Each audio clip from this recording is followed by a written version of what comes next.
Qui que quoi quand comment, voilà, nous sommes lundi et il est 18h. Celsius.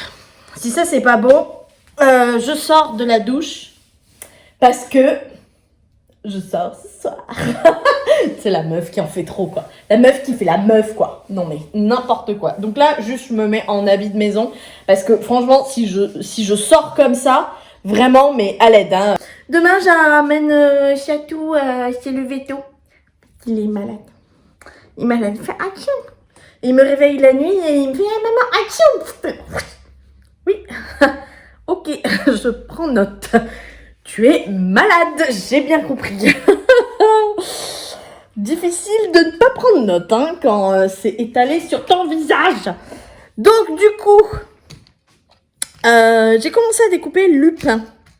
La veste de Durando, comme vous le sachez. Vous avez vu... Attendez, je vais essayer de ne pas faire des bêtises. Voilà. Vous avez vu, je vous ai filmé la découpance. Ah, mais c'est ça dont je vous ai filmé la découpance, en fait. Donc oui, bien sûr que vous l'avez vu. Je suis complètement Google, moi. Donc voilà. Donc là, j'ai fait que la doublure pour le moment de Lupin. Attendez, pardon. Voilà. Je vais être seule dans le champ. Ok? Bon, voilà. J'ai découpé que la doublure. Et en fait, ce qui me saoule le plus... Tu vas voir qu'il va m'avoir tout foutu par terre, ce petit con. Ce qui me saoule le plus dans les patrons comme ça, c'est juste de pointer. Vous savez, de marquer l'entrée des poches et tout. Non, mais... It's la panique! Tu m'as pas tout fait tomber, toi, espèce d'idiot? J'ai fait... Non. Déjà, là, j'ai mal démarré. Je vais dire, j'ai fait une commande. Mais point du tout. J'ai fait du shopping sur les coupons de Saint-Pierre. Je suis allée sur leur site. Et ils ont toujours le fameux satin de polyester dont je vous parlais. Que je trouvais trop cool pour faire des doublures et tout. Donc, ça, je vais le recommander. Et j'ai trouvé une maille, un peu comme ça, là, vous voyez, avec le lurex, qui s'appelle Irisé, à 30 € les 3 mètres. Donc, vraiment pas cher. Alors, je crois que c'est 50% viscose, 50% polyester, mais je suis pas bien sûre. Rose. Évidemment. Et trop belle. Et donc, du coup, je voulais me la prendre pour me faire... Soit me refaire une robe Maya de Clematis Pattern, oui, c'est celle-ci. Soit un pull, comme j'avais fait le pull Sakura là, de Crafting. Donc voilà, je m'étais dit maybe, parce que c'est vraiment des tissus qui me plaisent pour le coup. Mais j'en avais vu d'autres, j'avais vu ça, je crois que j'avais vu une autre maille. Ah oui, en fait j'avais vu une maille pour me faire... le pull, justement le pull Sakura de Crafting, en cache-cœur là, mais de cette couleur là. Donc très automne, oui, très automne. Mais je sais pas, la vie a fait que j'ai pas encore commandé le panier. Mais ce qui est sûr, c'est que l'espèce de satin de polyester, je le veux parce que vraiment pour faire des doublures, il est trop bien. Et donc reprendre 3 mètres, ça me va. Alors ça s'appelle crêpe satin lourd. En polyester. Voilà, de polyester. Ça s'appelle comme ça. Bon, on va peut-être arrêter de causer pour en plus ne rien dire. J'ai trouvé du tissu qui ressemblait à celui-ci. Parce que je me dis peut-être que si j'en commande 1 mètre, avec ce que j'ai déjà, je pourrais me faire une autre veste ou quelque chose. Enfin, quelque chose. Ou même pourquoi pas un bas, hein, pourquoi pas. Comme celui-là, je l'avais eu sur les tissus du chien vert, je crois, je sais plus. Et en fait, j'ai pas osé recommander parce qu'en fait, je me suis dit, imagine tu commandes, c'est pas les mêmes quoi. Parce que des fois, ils disent velours, grosse cote, brun, mais c'est pas parce qu'ils donnent le même nom que c'est forcément la même référence de rouleau, vous voyez. Le jersey noir. Pardon, Je reviens, je me permets. Le jersey noir, au début, je voulais en faire un tank top, donc un débardeur. Et en fait, je vais pas faire un débardeur, je vais faire ce t-shirt-là. Oh là là, putain, il a failli partir dans les abysses. Mais pas en long, en fait, parce que vous savez, vous pouvez le faire en court, en mi-long ou en robe. En colure, alors j'hésite, soit ronde, soit V, je sais pas encore. En fait, je pense V, parce que je trouve que c'est le plus flatteur sur moi. Mais l'avantage du rond, par exemple, alors bon, c'est un style que je n'ai pas. Mais par exemple, si c'était un style que je portais, en colure ronde, ça te permet de mettre des choses par-dessus. Par exemple, si tu es plutôt adepte des surchemises, bon, bah, col en V, en fait, c'est pas un fashion faux pas, mais c'est pas harmonieux comme un col rond. Un col rond, c'est le plus harmonieux. Donc, peu importe ce qu'on met dessus, en fait, ça va forcément être joli. C'est un peu la neutralité finalement. Un col en V, c'est plus compliqué. Donc, si je me fais un t-shirt comme ça, en plus avec des manches une emmanchure un peu large, c'est quelque chose sur lequel, bon voilà, il va falloir que je gère bien.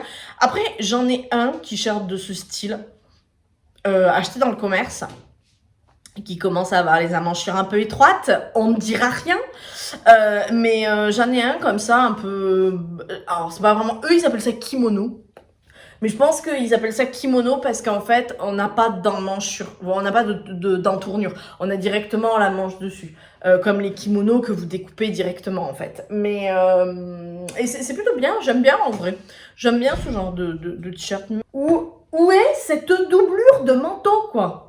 Putain, c'est ouf! Je sais même pas où j'ai mis ma doublure, quoi. Là, j'ai la doublure dos. Et je ne sais même pas où j'ai mis la doublure devant et les poches. Parce que c'est ça, c'est la doublure poche. Et Ah, faut que je fasse la doublure manche. J'ai pas découpé les manches dans la doublure. Parce que je me disais en découpant, je me disais, bah, pourquoi j'ai pris je sais pas combien de mètres de doublure je découpe 3 merdes. C'était sans compter les manches. Évidemment. Donc, voilà. J'ai dit il y a 10 minutes que j'ai arrêté de raconter ma vie et je suis toujours en train de raconter ma vie.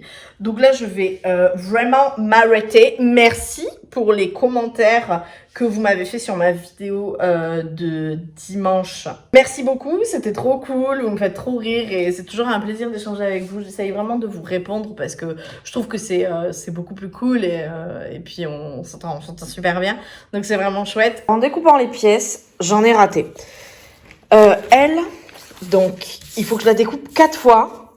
Et je sais pas pourquoi, j'ai lu 2 fois. Donc, du coup, il faut que je la découpe encore une fois. Enfin, encore une fois, le tissu plié en 2. Ça, c'est mon dos. Il faut que je découpe ma rayure dos. Pas du tout. Ici, dans ce tissu. Voilà. Parce que quand même, ma doublure, il faut qu'elle soit complète un petit peu. Et ça, qui est la partie devant. Donc, bah, là où il y a la poche, sur la partie extérieure, je l'ai coupé dans la doublure. Je ne l'ai pas coupé dans le tissu principal. Je ne sais pas ce que j'ai fait ce jour-là, mais visiblement, je n'étais pas en forme. Donc, en fait, il me manque 3 pièces à découper. Doublure, tissu principal, tissu principal. Incroyable. Donc, du coup, bah, j'ai toujours pas fait les poches. Ça, ce sont mes petits poignets de manches. Ça, c'est beaucoup plus tard, avec mes manches. Hop là, tac. Et ce que je vais faire, du coup, c'est que je vais découper les pièces qui me manquent parce que je n'ai pas le choix. Et je vais essayer d'assembler toute la doublure aussi.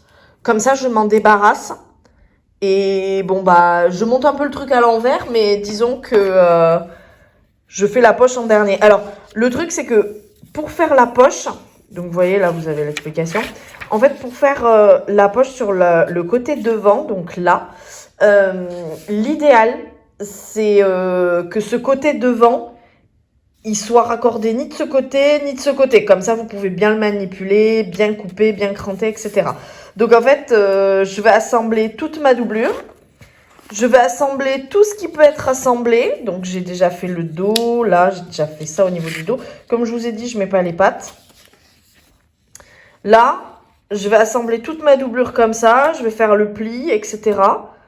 Et puis, une fois que je n'aurai plus que ce devant extérieur à faire, eh ben, je m'attaquerai à la poche. Alors, donc les deux devant, ce que j'ai fait, c'est que j'ai bien pointé au fil de bâti les 4 points.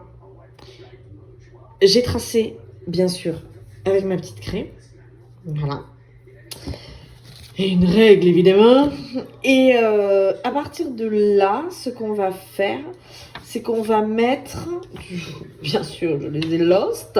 J'ai perdu. En fait, on va mettre les passe-poils. Alors, ils appellent ça les passe-poils. Oui, techniquement, sans son. Comme ça. Hop. Tac. Oh, pardon. Excusez-moi, je ne cadrais pas très bien. Comme ça. L'autre, idem de l'autre côté. Tac, tac. On va essayer de les mettre quand même bien face à face, au milieu, nani. Et en fait, on va coudre au milieu du passepoil. Donc, ils disent à 1 cm, mais comme le passepoil fait minus malus 2 cm, ben voilà, c'est au milieu du passepoil. En fait, on va faire une piqûre ici et une piqûre ici. Et le but, c'est que ça tombe ici. Et sur le patron, il y avait... Alors, excusez-moi. Sur le patron, il y avait ces 2 lignes, parce qu'en fait, c'est pour vous dire... Parce que vous pouvez, vous tracez ces 2 lignes à 1 cm là. Donc, vous tracez les 2 lignes. Comme ça, donc je vais le faire sur le patron. Le passepoil, vous voyez, là, c'est le bord cru, là, c'est le bord plié. Plutôt que de dire, ah, il est où le milieu, je le vois pas. Et bien, en fait, vous le mettez au bord, comme ça, de cette ligne. Tac, tac, tac, tac. Hop. Et là, vous cousez au milieu. Vous voyez ce que je veux dire? Voilà, ça sert à ça. Tada! Alors, j'ai mon petit chat qui est très malade. Je sais pas ce qu'il a. Il a tendance à beaucoup éternuer. T'éternues encore, bichon? Et en fait, il fait ça tout le temps. Alors, il fait ça tout le temps. Je l'ai amené chez le veto. On est dimanche, là. Je l'ai amené chez le veto. Quand est-ce que c'était? Jeudi. Je t'ai emmené chez le veto jeudi, pépère, non? Je l'ai emmené chez le veto jeudi soir. Et il m'a dit, donc il lui a fait une piqûre d'anti-inflammatoire. Il m'a dit l'anti-inflammatoire va durer 10 jours. Une semaine, pardon. J'ai dit ok, donc jusqu'à jeudi prochain. Il me dit en attendant, vous prenez des antibiotiques. Donc il m'a filé des antibiotiques. Oui, je suis en chaussures chez moi. Et alors, qu'est-ce que tu vas faire? Donc il m'a filé des plaquettes comme ça. Et en fait, il a droit à 2 par jour. D'ailleurs, il va bientôt falloir que je lui donne. Il a droit à 2 par jour pendant 10 jours. Sur une plaquette, il y en a 5. Donc, en gros, il faut que je rince 2 plaquettes. Donc, vous voyez, j'ai quand même bien commencé vendredi. Non, je l'ai porté mercredi, pardon. Parce que j'ai fait jeudi, vendredi, samedi, et là, on est dimanche.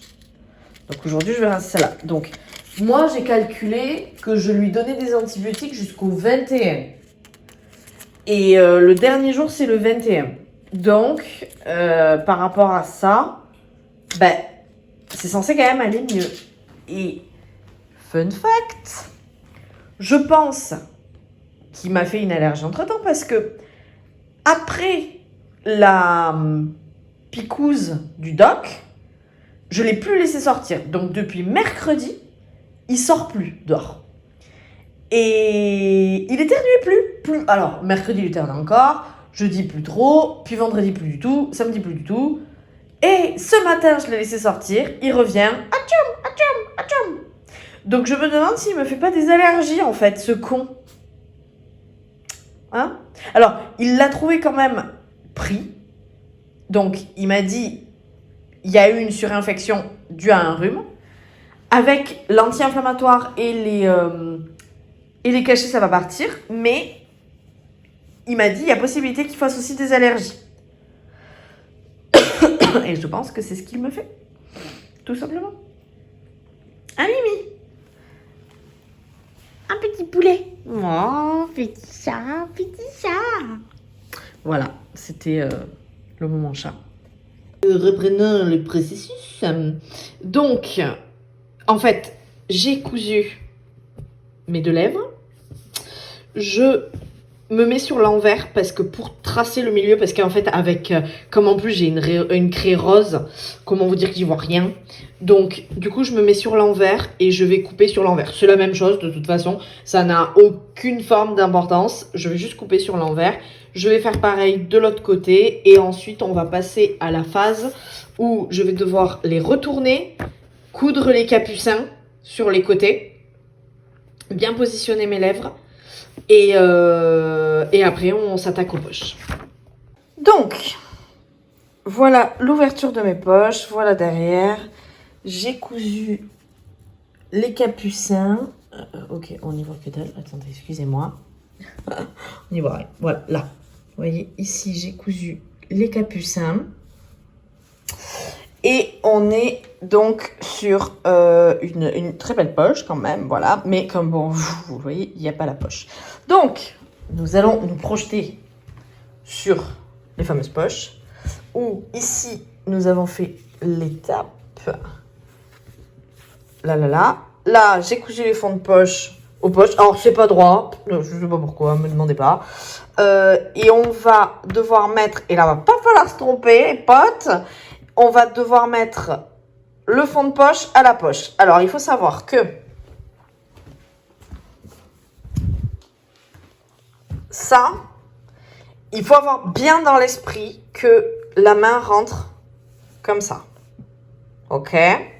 Donc, le fond de poche, il va être comme ça. Ok? Et alors, c'est très important de se représenter ça. Parce que quand vous allez travailler sur l'arrière, vous allez devoir l'assembler ici. Vous ne l'assemblez pas ici. Sinon, vous avez une poche à l'envers. Il va falloir bien l'assembler comme ça. Donc, n'hésitez pas à le mettre d'abord sur l'endroit pour vous imaginer la main qui rentre dans la poche. Donc, vous qui êtes là, la main qui rentre dans la poche. Et vous dire, ok, ben mon fond de poche est au bon endroit. Et donc là, ce qu'on va faire, c'est que on va, ok, d'accord, coudre le fond de poche, si je ne me trompe pas. Alors, comment ils disent ça, eux, en plus, ils prennent exactement ce côté. Donc, ils disent que d'abord, on épingle, on coud comme ça. Attendez, je vais peut-être faire ça, on y verra mieux. On épingle, on coud là. Ensuite, on rabat comme ça. On coud ici. Tac. Mais ils disent épingler la poche avec le fond de poche sur le second passe-poil, piqué à côté de la ligne de couture du second passe-poil. Oui, donc ici. Ok, d'accord. Bon, ils m'ont mis 3 schémas, mais il n'y en avait besoin que de 2. Et ensuite, on assemble. Et on a terminé nos poches. C'est fini. On a fait nos poches. Alors, j'ai découpé le devant qui me manquait. Donc, le devant qui me manquait, c'était donc celui-là qui va aller comme ça. Vous voyez? Ok. Oula. Vous avez compris? Ben, c'est ce qu'on va faire. On va assembler ça. Là, dans l'idéal, en fait, on va assembler toute la veste, même les manches, pour avoir, que je vous indique, pour avoir ça. Alors là, vous allez dire, waouh, mais on est où là? Ah, attendez, ça fait un peu peur, mais vous inquiétez pas. Là, vous avez la veste tissu extérieur. On va, par un jeu de couture, assembler ici à la ceinture. Oh! Ici la ceinture. En fait, vous imaginez que la doublure sera assemblée ici et sera comme ça, donc dans ce sens-là, c'est la doublure. Et que sur le haut, là, c'est la veste, donc ça, notre extérieur de veste. Et il va falloir plier la ceinture en deux pour que la doublure se rabatte dans la veste, vous voyez, et que nous ensuite, se rabatte dans la veste, non parce que ça va être à l'envers, mais bref, on s'en fiche, on va la plier pas comme ça, mais plutôt comme ça, donc endroit contre endroit. Pour que la doublure et la veste soient endroit contre endroit, on va faire les bracelets de manche. Et ensuite, tout ça, on va le placer dans ce trou. Oui, il fait nuit, l'éclairage est foirax de fou. Vous savez ce dont je me suis rendu compte? Vous voyez là? Attendez, vous allez voir dans 30 secondes. Hop là. Vous voyez ma réhausse d'eau doublure? Alors, ne me demandez pas comment je m'en suis aperçue. Peut-être est-ce dans le bouquin? C'est là, sur le plan de coupe. Vous voyez, là, c'est la doublure. Là, c'est la 115 de l'aise. Donc, là, c'est la doublure, là, c'est le tissu principal. Et vous voyez, dans le tissu principal, la réhausse d'eau, c'est la veste numéro 3. Elle y est 2 fois. Et moi, sur ma première toile, je l'ai faite en doublure. Et là, je me suis dit, et j'ai réalisé ça quand j'ai découpé le tissu la dernière fois. Et je me suis dit, bah, vraiment, bah, en fait, c'est beaucoup plus beau en doublure. Donc, je vais la laisser en doublure. Donc, du coup, je l'ai redécoupée dans la doublure. Mais normalement, la réhausse d'eau, elle est dans le tissu principal. Choc barre. Le look est éclaté au sol. Ok, on est dimanche. Je veux dire, je suis chez moi. J'ai le droit. Donc, voilà où j'en suis. Alors, je l'ai mise vraiment de la pire manière qui soit. Hein. Vous voyez la doublure. J'ai pas mis épaule contre épaule, etc. Bon, voilà. Donc, ça donnerait ça. Ça sur le devant. Voilà. La poche. Bah, en même temps, si je cadre, ça va aller. Ma mère, elle va pas mourir. Hein. Voilà. Donc, ça pareil de l'autre côté. Donc, bah, vous connaissez, par rapport à notre veste, putain. Hop. Ça sera pas comme ça. Et ça, pareil. Ça sera rabattu. Comme ça. Attendez. Une main. Regardez le miroir. Le retour. Voilà. Donc, pas mal, hein. Pas mal. Je suis contente. Je suis très contente. La doublure à l'intérieur, alors triste d'avoir pris cette doublure parce que vraiment elle est pas folle au niveau de la qualité. Je trouve qu'elle est vraiment pas folle. Mais bon, c'est pas grave. Oula, j'espère que personne n'a dégueulé. Et bon bah voilà, on en est là. Donc il faut que je monte les manches, il faut que je fronce en bas. Je vais m'arrêter là pour aujourd'hui. Parce que en fait j'ai pris beaucoup mon temps pour la faire. Du coup j'ai passé beaucoup de temps derrière la machine. Et c'est quelque chose... Ah, attendez, pardon, cette téloche. Et du coup, bah en fait, j'ai envie de faire autre chose un petit peu. Mais je suis assez contente parce que si on regarde les étapes... Attendez. Je suis quasiment là où je voulais être. En fait, je suis ici. Et entre ici et ici, il faut juste que je monte les manches. C'est tout. Et bah la ceinture, évidemment. Mais je veux dire, jusqu'à là, on va dire. Jusqu'à là, il faut juste que je monte les manches. Donc, du moment que j'aurai monté la ceinture... Franchement, quand j'aurai fait la ceinture, j'aurai fait le plus gros. Parce que froncer tout ça x2... Oh, vas-y, ça va me gaver de fou. Mais vraiment, j'ai pas le choix. Et après, bah, vous voyez, j'assemble la doublure.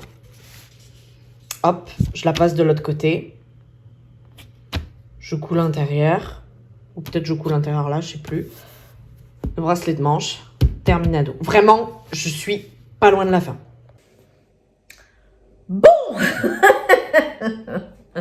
Cette semaine n'en finit plus. Nous sommes samedi 21 septembre. Et bah écoutez, est-ce que j'ai cousu cette semaine? La réponse est non. Est-ce que j'ai honte? La réponse est oui. Voilà. Je suis éclatée par terre. Franchement, je suis éclatée par terre. Hier, donc déjà j'ai passé une semaine, je suis pas là pour me plaindre, hein, mais je vous raconte un peu. J'ai passé une semaine intense. Vendredi, ça a été la journée des... Tiens, et si on refait les tableaux croisés dynamiques de la plupart des trucs de la boîte? Parce qu'il faut que je calcule des taxes, en fait. Enfin, moi non, mais Excel, oui. Et en fait, les tableaux sont claqués au sol. Bref. Donc, vendredi, j'ai passé la journée à refaire des tableaux croisés dynamiques. En vrai, ça m'a vachement plu, hein. C'était vachement challengeant et tout, machin. Mais je suis rentrée chez moi, j'étais raide. J'ai dormi 30 minutes le soir à 19h30, 20h. J'avais des amis qui débarquaient pour une méga soirée. Non, je rigole. On a fait du jeu de rôle. Je veux dire, ça s'est très bien passé. Mais bon, ils sont partis à 3h du matin. Et moi, ce matin, je me suis réveillée à 7h30. Comment vous dire que franchement, c'était raide le réveil. Parce que à 9h, j'avais la réflexe. Ouais, j'ai pris, c'était ma dernière. J'ai pris des séances de réflexologie plantaire pour aller mieux. Voilà. Dans l'idéal. Et donc du coup c'était ma dernière séance et je n'avais pas calculé, j'avais mis le rendez-vous à 9h, sachant que j'ai, je sais pas moi, un peu moins d'1 heure de route quoi. Donc, bah c'est...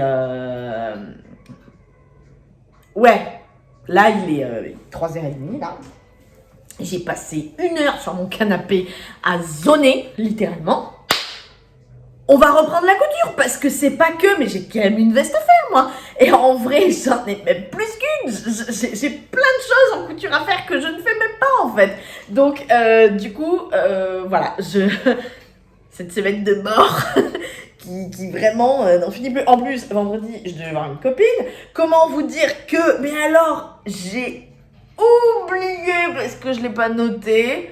C'est un truc de fou. J'ai dit à ma réflexion, j'ai dit, je trouve que j'oublie beaucoup de choses. Elle me dit, et sinon, la charge mentale, t'en as beaucoup ou pas? Je dis, oui, un peu quand même. Elle me dit, ouais, voilà, que vous avez fait, quoi. Je dis, ouais, c'est vrai. C'est vrai. Alors, nous allons partir dans l'atelier. Vous n'avez rien oublié, mais moi, disons que je ne suis plus vraiment à l'actualité. Donc, la doublure intérieure et... Enfin, la doublure, donc, parce que la doublure est forcément intérieure. Et l'extérieur de la veste, ok? J'ai les deux, je n'ai pas les manches. Et je n'ai pas la ceinture. J'en étais... Pour vous, c'est littéralement les 5 minutes, quoi. J'en étais à devoir arriver à cette étape-là. Vous voyez, là où j'ai la ceinture et la doublure accordée. Donc ça veut dire qu'il faut que je mette les manches de l'extérieur et les manches de la doublure. On est d'accord là-dessus. Ensuite, donc je vais faire manche extérieure, manche doublure. Ensuite, je vais mettre la ceinture. Il faut que je fasse passer des fils de fronce dans le bas devant et le bas dos de ma veste. Donc du coup, ça va être chaud. Parce que encore, au niveau de la doublure, ça va. Mais je me masse le crâne. Pardon, j'en profite. Mais au niveau de l'extérieur, je me rappelais sur le blouson, sur la veste que j'avais déjà faite. C'est chaud de venir froncer quoi. Enfin, c'est un tissu qui se prête moyen à la fronce. Alors, je vais quand même le faire, hein, c'est pas un souci. Mais ouais, ça s'y prête moyen. Je pense que si Lupin, un jour, je le fais en simili, parce que j'ai quand même envie d'avoir un perfecto. Et je pense que si un jour je le fais en simili, je ne ferai pas les fronces. En fait, je mesurerai la ceinture de la même taille que en fait, le devant et puis le dos, quoi, simplement. Parce que c'est trop galère, en fait. C'est trop galère et en plus, moi, je trouve que sur mon autre veste, le modèle que j'ai déjà fait, c'est pas très... comment on appelle ça ? Je trouve que ça met pas vraiment en valeur. Parce qu'en fait, si vous voulez, vous avez la veste qui tombe ici, ici à peu près, à ma taille. Et en fait, ça fait une forme, pas de boule, faut pas abuser, mais je trouve, je sais pas, ça... Et j'aime pas trop. Donc Donc ouais, je sais pas. Après, je suis toujours à même, là, dans l'état actuel des choses, de me recouper une ceinture. Parce qu'il me reste du tissu. Oui. Il me reste ça. Il me reste tout ça. Je suis toujours à même de recouper une ceinture, si j'en ai envie, quoi. Mais, attendez, je vais chercher l'autre veste. Mon chat, il est trop marrant. Mon chat, il est en mode... Oui, t'es au bureau, j'arrive. Ah non, attends, tu repars vers l'entrée, j'arrive. Attends, tu repars au bureau, j'arrive. Ah putain, quel enfer. Donc, Et oui, je suis au bureau, mon chat. donc, comme je vous ai dit, là, hop. Parce que normalement, on est censé froncer là. Et là, j'ai rien froncé, j'ai froncé que dalle. Hein. Et je pense que j'ai fait la ceinture... Bah, attendez, non mais attendez, mais je suis complètement malade. Je pense que j'ai pas fait de fronce en fait. Hein. Vraiment. Ah si, derrière, oui. Oui, derrière, j'ai fait des fronces. Ouais, alors, les fronces. On va en parler des fronces. Pardon, excuse-moi. Bah oui, t'étais un peu au milieu, en fait. Les fronces, voilà. Bon, je pense que c'est la ceinture, ça. Hein. Je voulais retourner. Là, et pareil. Là...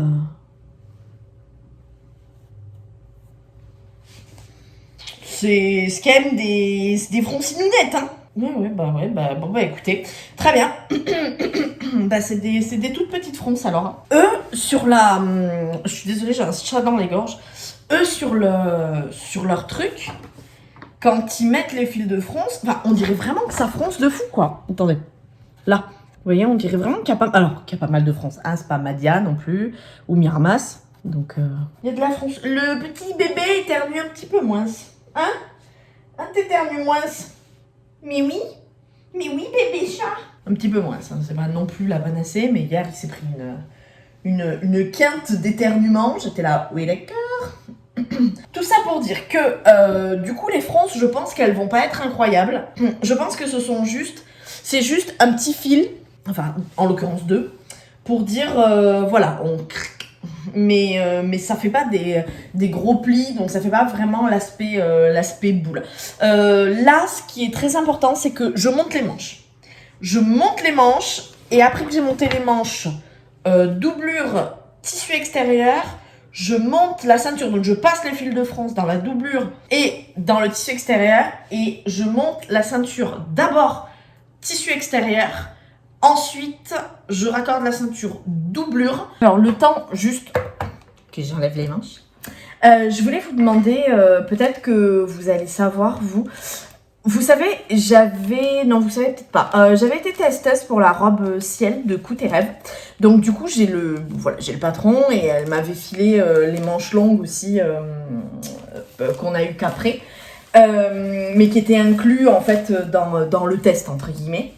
Et parce que moi, j'ai fait ciel avec les manches longues, par exemple, dans mon test, dans ma toile, pardon. Et je voulais vous demander, en fait, j'ai très envie, c'est une robe que j'aime, mais en fait, j'ai très envie de me réaliser la même robe, mais en jersey. Alors, au début, je me suis un petit peu entretenue avec Anaïs, parce que je me suis dit, bah, si je peux reprendre son patron, c'est quand même mieux. Et puis, Anaïs, elle m'a dit, écoute, c'est galère. Franchement, à base de mon patron, c'est galère parce qu'en fait, tu dois tout repatronner. Enfin, une grande partie en tout cas. Et elle me dit qu'il y en avait une qui l'avait faite en jersey. Elle avait gradé une taille en dessous. Donc, si elle faisait du 50, elle avait fait du 48. Le problème, c'est que le poids du tissu... parce qu'en fait, quand on fait surtout une robe en jersey, il faut voir de prendre un jersey pas trop lourd, parce que si on prend un jersey trop lourd, la robe tire vers le bas. Et si jamais on prend un jersey lourd, c'est possible, mais dans ce cas-là, il faut un jersey qui revient très très bien pour bien tenir au niveau du buste, et que quand la jupe, en fait, finalement, tombe et pèse de son poids, déjà, le tissu revenant bien, bon, il n'y a pas trop de soucis, il va pas trop se détendre, mais ça n'entraîne pas le buste avec, parce que du coup, la ligne de taille, elle peut descendre, en tout cas, de 3 cm, des fois même plus, ce qui est énorme, parce que ça déforme totalement le vêtement et le patron. Et donc, je lui dis, oui, mais moi... Alors, je dis oui, ok. J'ai tout compris. Mais c'est vrai que j'aimerais beaucoup me faire une jupe portefeuille. Comme ça, une jupe cache-cœur. En jersey. Vraiment, j'aimerais acheter de la maille et me faire une robe comme ça. Je dis une jupe, mais une robe en fait. J'aimerais beaucoup m'en faire une. Alors, d'aucuns diront, mais tu peux te la patronner et tout. Oui, c'est vrai, je pourrais me la patronner. J'ai une flemme cosmique, mais je pourrais me la patronner. D'autant plus que en jersey, mais grande taille, bon, à part peut-être sur Lizard King, mais encore, je suis même pas sûre. Mais du coup, voilà, je me suis dit, écoutez, peut-être que vous avez des tips, vous savez. Peut-être que vous avez déjà fait des choses et vous vous êtes dit, tiens, ça a pas mal marché, ou au contraire, tiens, ça a pas du tout fonctionné. Et du coup, voilà, j'en profite pour vous le demander, tout simplement. Rituel à la couture.